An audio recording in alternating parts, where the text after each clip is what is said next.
Hello everyone, welcome back to Baldur's Gate 3 5th edition. Last time we found some people canoodling in a barn and we interrupted their fun, which resulted in their untimely murder, and then we retreated underneath this blacksmith's workshop. So while we're here, there doesn't seem to be anyone doing anything else down here, so we will just take what we can find for ourselves. And then we'll see what else is going on upstairs. So, unless I find anything very specific, this wolf is going to try and get stuck in this wall, and I'll be back when we find anything of interest down here. I will save you watching me open 40 boxes. So, Astarion has just found this cracked wall with a perception check. We'll just get him to shoot through it. No, that's not going to do it. Stab through it. So that's going to be piercing damage. Is bludgeoning damage going to do any better? Gale, get over here. You've got a big stick. Yes. What's with all the green smoke, though? That is not my friend. So, if you saw my first campaign, you'll recall where this cave goes. The spider webs will give you a clue as to what to expect down there, like the untimely demise of my previous party. Up here we have a wooden chest with the plaque name Samson. Samson was the author of the journal we found upstairs, who said that there was some kind of blueprints worth hiding up here, so let's have a little bit of guidance for Astarion. And then he can have a go picking this lock. Perfect. Steel forged sword, uncommon martial melee weapon. 1d6 plus 1 piercing, light finesse dipperpool. Well, that's very interesting. It's light and it's finesse, which means that Astarion is currently equipped with a rapier, a slender but deadly sword favoured by Havian nobility? Sure. 1d8 plus his dexterity modifier will be 3, so 1d8 plus 3 piercing. This steel-forged sword is light and finesse, so in theory we can equip it for 1d6 plus 1 plus 3 because of his dexterity modifier, whereas this rapier is finesse but not light.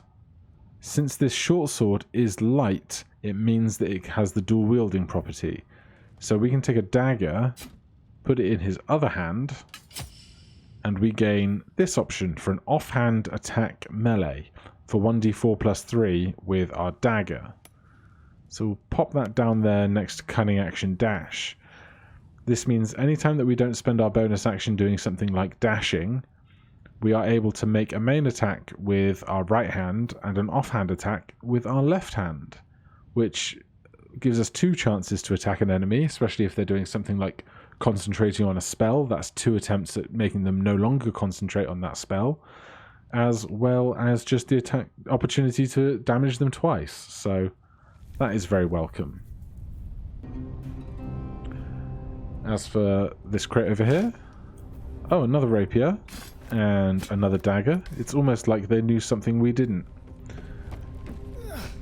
We'll climb back down, and then we have this wooden chest. Someone has carved Dida's property into the chest lid. The keyhole is speckled with black powder, not unlike the smoke powder barrel up here, I imagine. So let's just have the party back off. And Gale, you're very healthy and currently have opposable thumbs. Would you mind? What if we examine? Can we learn anything about this? No? Alright, give it your best shot. Yep, that was expected.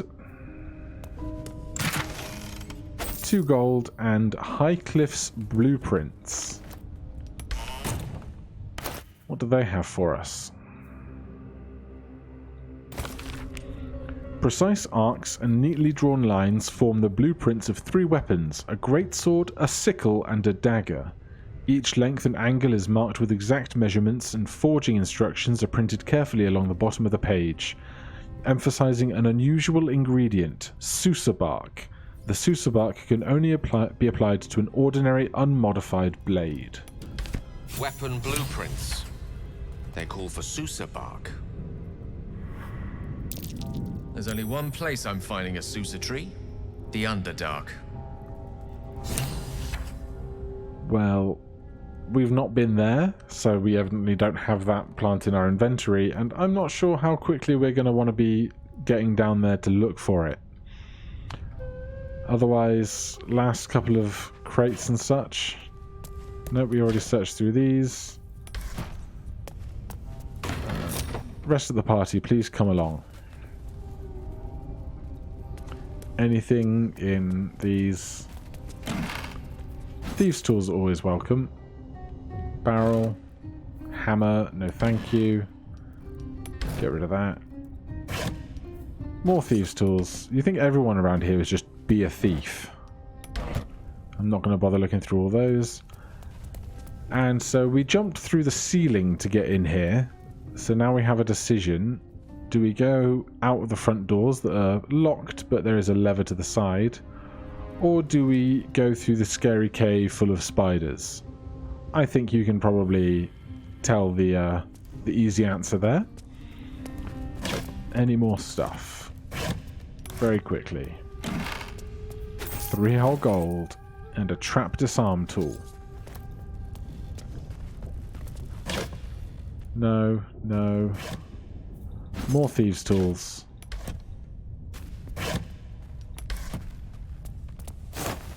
Okay, I'm done looking through stuff. So, outside of here is a town, and previously we saw there was a bunch of goblins surrounding a windmill, laughing at something. So, the town seems to have a goblin population that I can imagine aren't going to be our friends. So, with Shadowheart at 1 HP, Astarion and Gale injured, and Andrew unable to cast spells currently, I think a healing circle we have? Prayer of Healing might be in order. 2d8 plus 3 for each of us. So that's a maximum of 19, which basically gets everybody up to full if we can roll well. So we'll start with that, I think, because better to have no spell slots and be alive than to save a spell slot and be dead.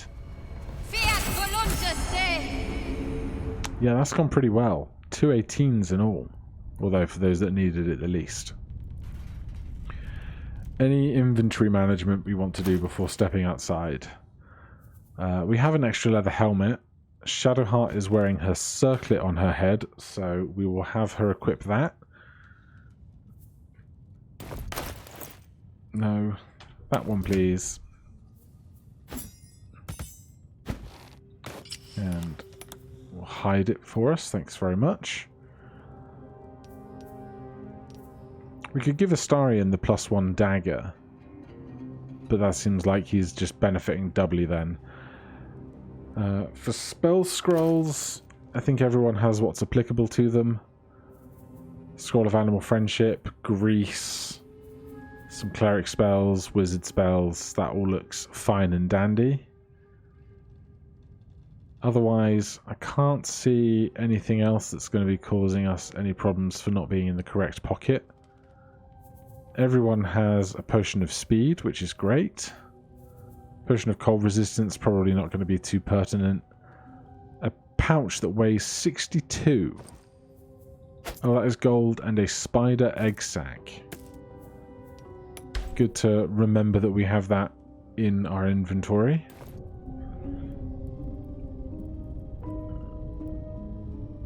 So now I guess it's going to be see what's going on with the goblin situation outside.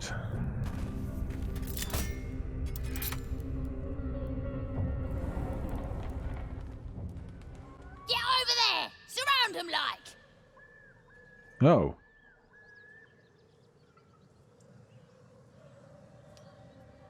I know you're there. Show yourselves. You spotted us. Good. It's like they say. No fun in skewing a pig what doesn't know he's cooked. Is Astarion alone? Did the rest of the party not make it out? I don't want any trouble. And I didn't want to be stuck mopping up nosy trespassers like you. As the symbol glows, power courses through you. Authority. Intimidation. I'm not sure why we have advantage. Advantage being where you roll 2d20s and take the higher number. And we also have the option of using our Illithid powers. But I think 2d20 plus 2 seems to be better than 2d20 plus 1. So we'll go with Persuasion. 13's pretty high. Oh, nat 20. You love to see it. Ugh. Suppose it's best to save our strength for a real threat. Go on then. Just keep your nose clean. Astarion was very smug, wasn't he? Okay, so we have gained safe passage through this village. Lots of rotting fruit, lots of crates, fish. It's always fish. Who got to the centre of a town and thought, yeah, fish. We've discovered a waypoint, that is Ancient Rune Circle. So we cannot fast travel around the map because we are not spellcasters capable of such feats. But at some point we'll want to get back to camp to long rest, and we will use an Ancient Rune Circle to do so. What's going on in here? Don't think I explored this place previously.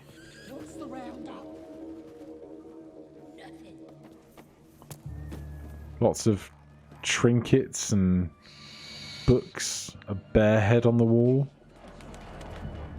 The Wonders of Phandalin. A favourite of D&D starter kit fame. Open crate. Open dresser. Damaged vase.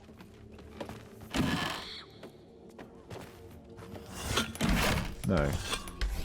Nothing really on this side of the home. More goblins outside. What about this great big bar? There's got to be something we could have purchased if it were for sale, but otherwise just stealing. Unless the goblins have taken everything of interest in here. Apothecary's Ledger. It says there's a cellar here somewhere. Gotta be something here. A cellar, eh? I don't see one.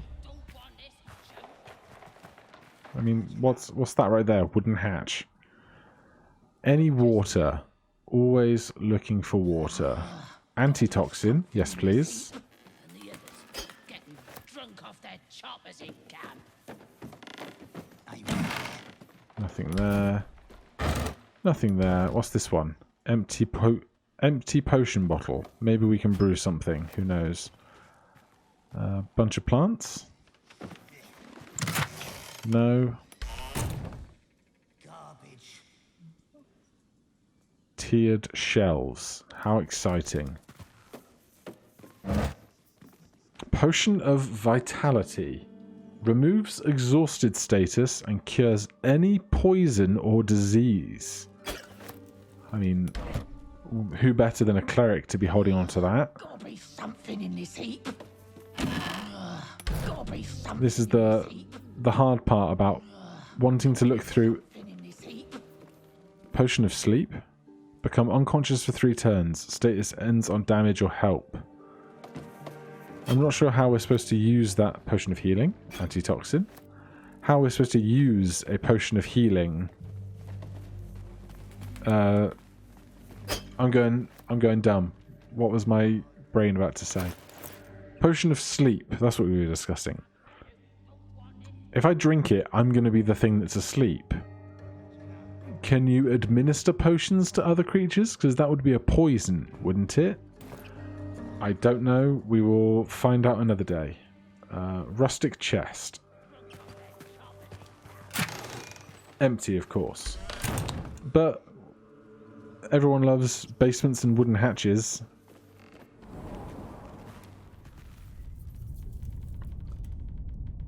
Okay. Have not been in here before. Missed this room last time. Potion of fire resistance. Great, I'll take it. Give me every potion you've got. Empty. 2 potions of healing. This is just the stuff dreams are made of, isn't it? Acorn truffles. Bone cap. And swarming toadstools. Astarians decided to jog on the spot. Bone cap. Bullywug trumpet. Bullywugs are a kind of humanoid frog people in D&D lore. And a rogue's morsel. Sounds like some kind of poison. What else we got? Mugwort bundle. Belladonna bundle. Potion of healing. Small bottle, large bottle, small bottle. Dagger root bundle. Myrgrass bundle. Mugwort bundle. Wispweed bundle. I'm sure there must be some kind of potion crafting in this later, because otherwise we wouldn't have so many different kinds of plants. I know the food just heals you, but this seems far more specific. A desk? Anything in the desk? No?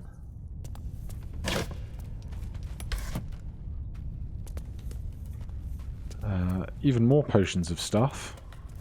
Potion of healing? Yes. Do you ever get that feeling where the game gives you a bunch of free stuff because you're about to enter into a boss fight? Water barrel. Huge. That's an extra long rest we've just found. Yes, I figured a water barrel would be quite heavy. Gale, you are now the water carry boy. Any more stuff? Small bottle, small. Lots of small bottles. Empty potion rack, candelabra. I feel like there's going to be wonderful potions to be found just under every single nook and cranny of this place.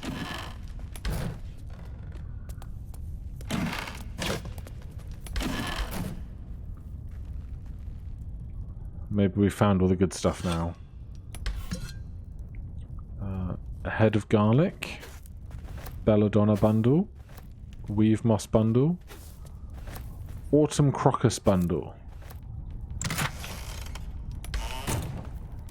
God, there's so much stuff. I'm going to stop reading the titles of everything.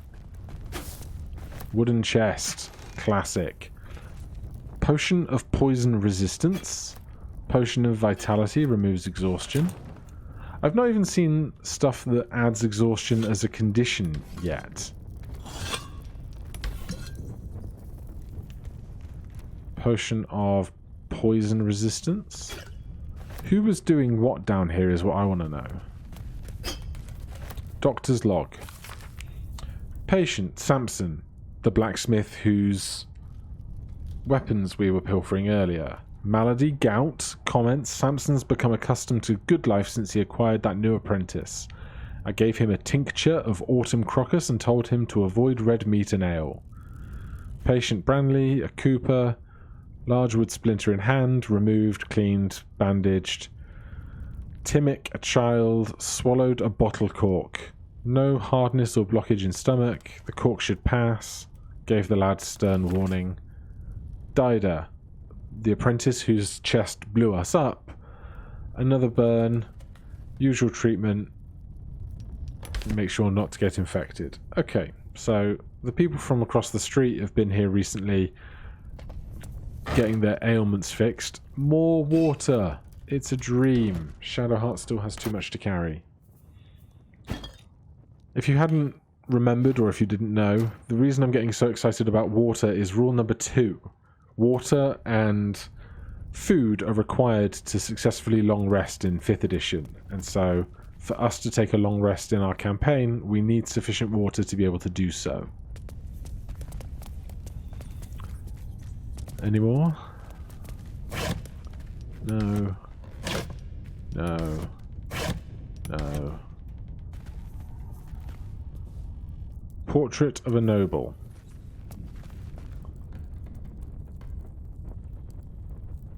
Pile of books. No. Quills, more books, buckets, giant, large bottles.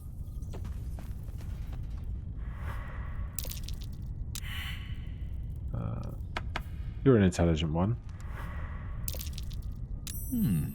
Scratch marks on the floor. Can't throw too heavy. No buttons here. Can't interact with the chest.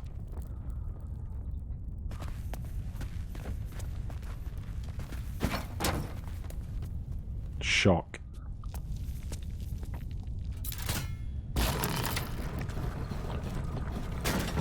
Well, what a good time as any to stop an episode.